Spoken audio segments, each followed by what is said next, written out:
যে আমি আগন্তুক দিনত আমি স্বামীসকলৰ জৰিয়তে পঞ্চায়তত আমি প্ৰৱেশ নিষিদ্ধ কৰিছোঁ। কাৰণ কিয় আমি এই বজালী জিলাত মই দেখিছোঁ যে এগৰাকী প্ৰাৰ্থীৰ স্বামীয়ে তেওঁ নিজে ব্লকত দিনটো বহি থকাৰ কাৰণে সেইগৰাকী মহিলা হাৰিবলগীয়া হৈছে। গতিকে আমি এইটো আহ্বান জনাইছোঁ আমাৰ প্ৰতিনিধিসকলক যে তেওঁলোকৰ স্বামীক যাতে আমাৰ কাৰ্যালয়লৈ যাতে প্ৰেৰণ নকৰে। আজি দুজন স্বামীক পঠাই দিছিলে, আমি সেই দুজন স্বামীক যাক পঠাই দিছিলে আমি তেওঁলোকক গামোচা প্ৰদান কৰা নাই। আজি আমি বাৰ্তা দিছোঁ যে স্বামীক পঠালে নহ'ব, নিজে সশৰীৰে উপস্থিত থাকিব লাগিব। কিন্তু অফিচিয়েলিটো চাকৰিয়ালে হওক বা নন চাকৰিয়ালে হওক, কোনো তেওঁলোকে তেওঁ নিজে নাগৰিক হিচাপে আহিব পাৰে, কিন্তু তেওঁ নিজৰ ঘৈণীয়েকক ৰিপ্ৰেজেণ্ট কৰি পেলাই স্বামী আহিব নোৱাৰে। এতিয়া কিবা সভা এখন আছে, স্বামী আহি পেলাই বাইকেৰে লৈ গ'ল, সেইটো সহায়টো কৰিব লাগিব।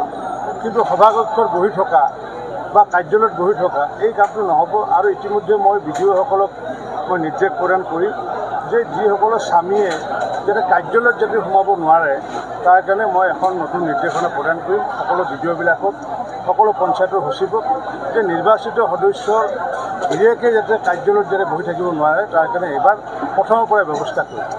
যে আমি আগন্তুক দিনত আমি স্বামীসকলৰ জৰিয়তে পঞ্চায়তত আমি প্ৰৱেশ নিষিদ্ধ কৰিছোঁ। কাৰণ কিয় আমি এই বজালী জিলাত মই দেখিছোঁ যে এগৰাকী প্ৰাৰ্থীৰ স্বামীয়ে তেওঁ নিজে ব্লকত দিনটো বহি থকাৰ কাৰণে সেইগৰাকী মহিলা হাৰিবলগীয়া হৈছে। গতিকে আমি এইটো আহ্বান জনাইছোঁ আমাৰ প্ৰতিনিধিসকলক যে তেওঁলোকৰ স্বামীক যাতে আমাৰ কাৰ্যালয়লৈ যাতে প্ৰেৰণ নকৰে।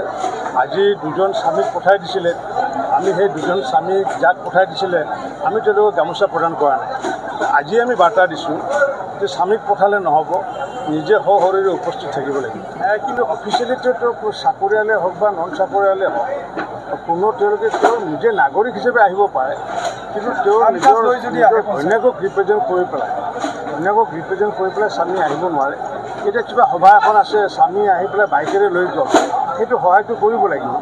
কিন্তু সভাকক্ষত বহি থকা বা কাৰ্যালয়ত বহি থকা এই কামটো নহ'ব। আৰু ইতিমধ্যে মই বিডিঅ'সকলক মই নিৰ্দেশ প্ৰদান কৰিম যে যিসকলৰ স্বামীয়ে যাতে কাৰ্যালয়ত যাতে সোমাব নোৱাৰে তাৰ কাৰণে মই এখন নতুন নিৰ্দেশনা প্ৰদান কৰিম সকলো বিডিঅ'বিলাকক, সকলো পঞ্চায়তৰ সচিবক, যে নিৰ্বাচিত সদস্যৰ গিৰিয়েকে যাতে কাৰ্যালয়ত যাতে বহি থাকিব নোৱাৰে তাৰ কাৰণে এইবাৰ প্ৰথমৰ পৰাই ব্যৱস্থা কৰিম।